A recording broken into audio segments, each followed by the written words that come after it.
আসসালামু আলাইকুম, ভালো আছেন আপনারা সকল। সো আজকে আমি স্মোকি চিকেন বানাইমু।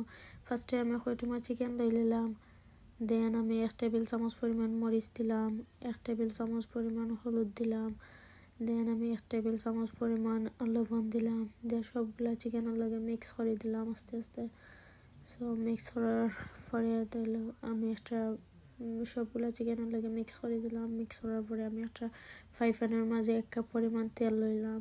লইয়া আস্তে আস্তে সবগুলা চিকেন দিলাম। আস্তে আস্তে সবগুলা চিকেন দেওয়ার পর 2 লক্ষ এখন আমার 15 আধা ঘন্টার মতো গেছে আমার সবগুলা চিকেন বাজতে। সবগুলা চিকেন বাজে আমি একটা প্লেটের মাঝে সবগুলা চিকেন লই নিলাম।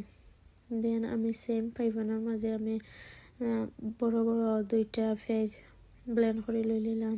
যখন পেঁয়াজটা একটু ব্রাউন কালার হয়েছে, সবগুলা পেঁয়াজটা আমি একটু ব্রাউন কালার করে বাজার পরে যখন ব্রাউন কালার হয়েছে তখন আমি 1 টেবিল চামচ পরিমাণ আদা বাটা দিলাম, 1 টেবিল চামচ পরিমাণ রসুন বাটা দিলাম। দিয়ে পেঁয়াজ রসুন আদা বাটা আমি মিক্স করে দিলাম। মিক্স করে কিন্তু খাসা গন যাওয়ার পরে একটা স্টার দিলাম, দারচিনি, লং, এলাচ, তেজপাতা, আস্ত জিরা। দেন আমি মশলা অ্যাড করলাম, মরিচ, হলুদ, বাগর, পাঁচফোড়ন, কারি পাউডার সবটা দিলাম। দিয়ে পেঁয়াজটা ব্রাউন কালার হওয়ার পরে আমি সবগুলো মশলা দিলাম। দিয়ে মশলাটারে একটু সময় ভাজার পরে আমি 1 কাপ পরিমাণ পানি দিলাম। দিয়ে পানি দিয়ে মশলাটারে আর একটু সময় 5 মিনিটের মতন ভাজলাম। সো 5 মিনিট মতো ভাজার পরে আমি 2 টেবিল চামচ পরিমাণ আমি টক দই দিলাম।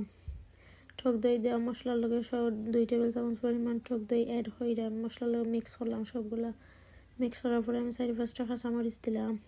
দিয়ে আবার আমি মশলার লগে মিক্স করলাম। দেন আমি 2 টেবিল চামচ পরিমাণ গুঁড়া দুধ দিলাম। দিয়ে সবগুলো মশলার লগে আমি আবারও মিক্স করলাম। মিক্স করার পরে দেন আমি 4-5টার মতো আমি টমেটো অ্যাড করলাম। 4-5টার মতো টমেটো আমি দিলাম। দিয়ে টমেটোগুলারে আমি আবারও মিক্স করলাম সবগুলো মশলার লগে। যখন একটু মশলার লগে সবগুলা টমেটো মিক্স করার পরে আমি 3-4 মিনিটের মতো ভাজার পরে আমি 2 টেবিল চামচ পরিমাণ আচার অ্যাড করলাম। দেন আমি আবারও আচারের মশলার লগে মিক্স করলাম। নাড়ি সবগুলো মশলার লগে মিক্স করলাম। করার পরে আমার নৌকা কয়লা ফুরাত দিলাইছিলাম। দিয়ে আমি যখন তেলটা উপরে বাই গেছে তখন আমি আস্তে আস্তে সবগুলা চিকেন দিলাইলাম। দিয়া আমি 2 লক্ষ 10-15 মিনিটের মতো আমি জাল করলাম। গুঁড়া দিলাইলাম। দিয়ে আমি 10-15 মিনিটের মতো জাল করলাম। দেন আমি 15 মিনিট পরে আমি তুললা একটা বাটির মাঝে আমি একটা বাটি চিকেনের উপরে দিলাইলাম। দিয়ে আমি কয়লাটা দিলাইলাম। দিয়া একটু সরিষার তেল উপরে দিলাইলাম। একটু 2-3 ফুটার মতো সরিষার তেল দিলাম। দিয়া যখন কয়লাটা স্মোক করা শুরু করছে দেন আমি গুঁড়া দিলাইলাম। সো আপনারা যখন কয়লাটা দেওয়ার পরে এটা স্মোক করবো, বাট কোনো সময় যেন স্মোক এটা যেন বাড়া যায়, এটার ফ্লেভার বাড়া গেলে আপনার স্মোকে কোনো ফ্লেভার থাকতো না। সো মেক শিওর আপনারা এটা